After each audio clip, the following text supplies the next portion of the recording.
I want to real quick revisit our Del Taco half-pound bean and cheese burritos again. If you still have the data in your TI, which you might not, and it's okay if you don't.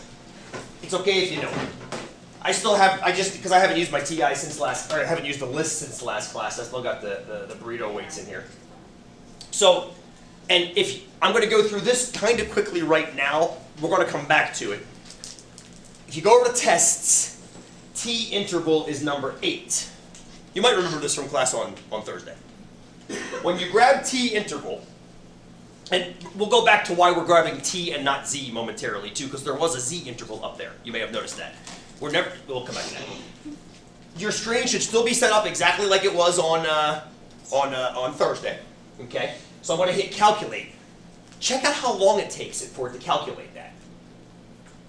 Compared to the one prop Z, which was almost immediate. Now there's a reason for that. There's a mathematical reason. We're about to explore a little bit of a history lesson as to why. But this is how we know we're getting at least half a pound of stuff. I'm not going to define stuff. In a Del Taco half-pound bean and cheese burrito. How do we know we're getting at least a half a pound of stuff? On average, good.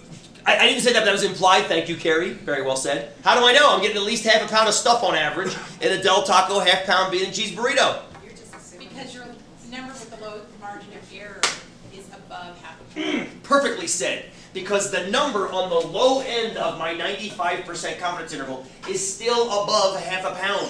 Which means at the minimum amount of stuff in a half a pound bean and cheese burrito on average is whatever that is, 0.52 pounds, 0.517 pounds, depending on how much precision you want.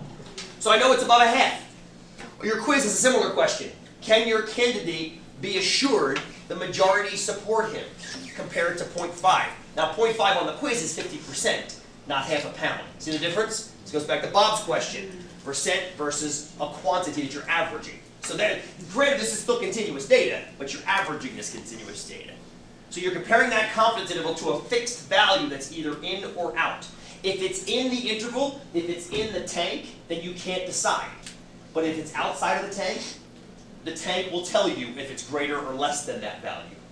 Does that make sense? You guys buy that? Susie, go ahead. Well, we were just talking about the quiz, because on the quiz you actually have to choose both. Both. Both the one prop Z and the T interval. For the quiz for this week? Yeah. Oh no. It's all one prop Z. You're using the sample size count program to do the sample size calculation. Right. That's not a T interval. Okay. That's based off of one prop Z int, because it still involves the normal distribution. The reason we're calling that a Z interval is that's using the normal distribution. You're about to see why this guy is called the T distribution. You're about to see why. So I'm going to turn this off. Here's the reason the TI takes so long to calculate that margin of error. It's because it has to do this ridiculous computation down here. Exactly, Carrie. A little nausea-inducing. What I want to do is I want to take a look at that. You guys discovered this last time. The only variable in that formula is the sample size. Sample size, and T, which gives it a position on the axis. Now what I want to do is take a look at this. Now, what you're seeing here, this answers Susie's question. Sample size calc and one prop Z in both deal with this idea. And this idea all bases back on Ashley's normal distributions you mentioned in class last time. Your bell curves. The T distribution is also a bell curve. But it's a slightly, not skewed, it's a slightly, what's that? I think it's kurtosis. It's a squatter and not as tall bell curve at first with small sample sizes. The reason the T distribution was kind of invented, if you will, by Gossett was he had to sample very small data sets but still get precise enough data, precise enough. He couldn't get precision as he could with larger samples, but he had to develop a curve that worked better than the Z curve. So in this picture, the blue curve right here is the Z curve that you're used to dealing with. So in other words, 1.96 to negative 1.96, there's 95% confidence between those two. There's 95% of your area between those two. See the red curve up there? That's the T curve. Describe the T curve with respect to the blue curve. It is shorter, wider, very nice. How is it like the blue curve? It's still a bell curve, and it's still centered on the same parameter, as it will be in general. So the thing you're accepting is you're accepting shorter and wider. Well, if you're accepting shorter and wider, where's 95% going to be on the red curve versus 95% on the blue curve? And Susie's got it. It's going to be out here further. So in other words, here was 95% on the blue curve. In order to capture 95 on the red, we're going to come out like this. Somewhere. Somewhere. We'll come back to somewhere momentarily. But here's the cool thing about the T-curve. As your sample size increases,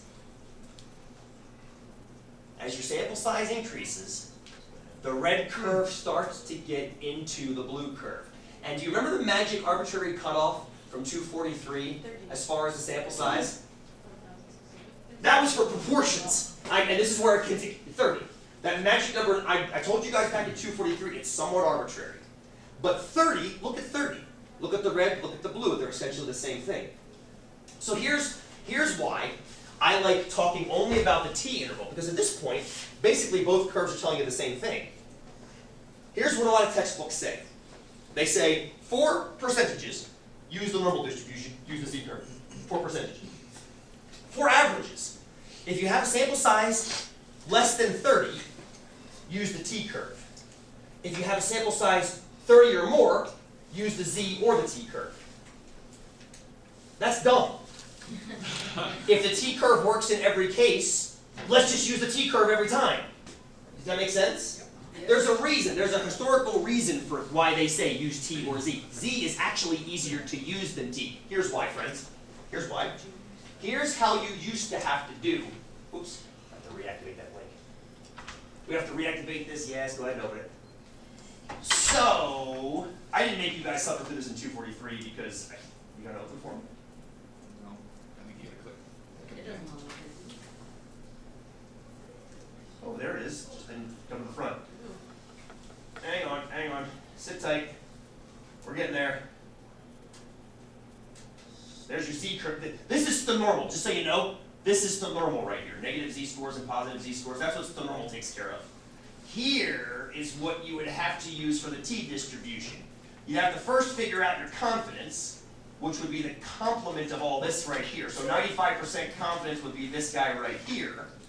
So we're going to be using this column right here. And then we have to know our degrees of freedom, which is defined to be one less than the sample size. So with Del Taco, we had 30 burritos, so 29 would be the sample degrees of freedom, excuse me. So there's 29. We would be using PDF, thank you for being so nice. Can you see it under there? Right, 2.045 would be the critical multiplier. Remember how on a Z curve is 1.96? It's 2.045, a little bit wider. That picks up the extra area with a sample size of 30. Now, with a sample size that's very small, look how far out you have to go. Susie, I think you actually said, you said 3 standard deviations versus 2. You would have to go out 3 standard deviations. With a sample size that's very small, say of 3. You have to go out 12 standard deviations, almost 13, with a sample size of 2, essentially. Because with that little data, you have to accept a very wide margin of error. Those are still standard deviation markers, just so you know. Just like Z-scores, T-scores, like Z-scores, are still standard deviation markers. They're still measuring standard deviation from average. It's just it's a different distribution because Gossett needed to deal with small samples. But you'll deal with both small and large samples. The larger the sample, everything kicks in like it always has. Larger sample, taller curves, skinnier margins of error, that's still the same. But this works well for the indications when we have small samples, when we have sample sizes of 12 and 13 and 14. This gives us a tool to deal with. Is that fair? It's a little bit of a history lesson. Essentially, the reason we have the T-curve is to satisfy when you've got those small samples. But it works equally well when you have large samples. So let's just always use it. Whenever we have to deal with estimating an average, let's just use the T-distribution. Now, when I say use the T-distribution, it just means make sure you know which menu item to grab. You're grabbing T-interval versus 1 prop Z int. Ooh, speaking of which, there you are. I mentioned there is one called Z interval on your TI. Take a look at that one real quick, once, and never look at it again. So you see it down there right next to T interval? Go ahead and grab Z interval and take a peek ski at that one, if you would. Take a peek ski. Peek ski means you look at it one time, we laugh at it, and then we never look at it again. Why do we laugh at this and never look at it again, friends? It looks just like T-interval. Except for the fact, Carey Price, that it asks us to give it what? Of the what? Of the population, Bob. It asks us to give it the population standard deviation. How dare it? How dare it? Do we know that? If we knew the population standard deviation, what else would we know? We would know mu! And if we knew mu, what the hell are we doing? We're trying to estimate mu. You see the chicken egg problem here? If you knew little sigma, you would know little mu. And if you knew little mu, you wouldn't be estimating little mu. Dumb. Dumb. So, here's something to think about. And I wish I could fix this in your calculators, but I can't. Anything in the tests that has a z without a prop, you will never use. Z-test, dumb. 2-samp z-test, dumb. 1-prop z-test, we'll use that eventually. That's good. That's good. Z-interval, dumb. 2-samp z-interval, dumb. 1-prop z-int, we like that. We've used it already. 2-prop z-int, we like that. So if it has a z and a prop, we like it because we're talking about proportions. And because Ashley already told us that proportions use the z-curve, we're happy with that. But without a prop, a z, it makes no sense. Because every one of those that doesn't have a prop with the z, let's go up and look at one other one. 2-samp z-int. Look what it asks you to put right there. Every one of those is going to ask you for little sigma. Duh, you don't know little sigma, so you can't give it to it. Is that fair? Yeah. And T works for all of them anyway, so let's just use T. It's a great pedagogical tool, because you guys then go, oh, proportions, Z, averages, T. You begin to just make that kind of like compartmentalization of the learning. Yes, exactly, Carrie. That's exactly how I feel about it. It's exactly. It makes it simpler. Rather than memorizing a bunch of somewhat archaic history, you realize, oh, if I do this, I do this. If I need this, I do that. And yay. So basically, the only difference, I'm going to slide this over this way too. The only difference, and this is something not to be memorized, but just to kind of understand what those T scores were. I mentioned it, but just to put it in writing. The margin of error. Let me color coordinate, hang on. The margin of error for a proportion confidence interval on p hat, and don't memorize this. This is what PI is doing, it's what I made you guys do once manually. This margin of error is the Z critical value, whatever it was, 1.96, 1, 2.575, whatever it ends up being. It's that times the standard error of P hat Q hat over N. That is the margin of error. Usually that number is the 1.96, which is two standard errors, which gives you 95% confidence. This guy over here, for the T interval, is the same thing. You have a standard error. So the standard error is defined to be, I'll put it on this one. The standard error is defined to be the standard deviation of the sample, just like it was here,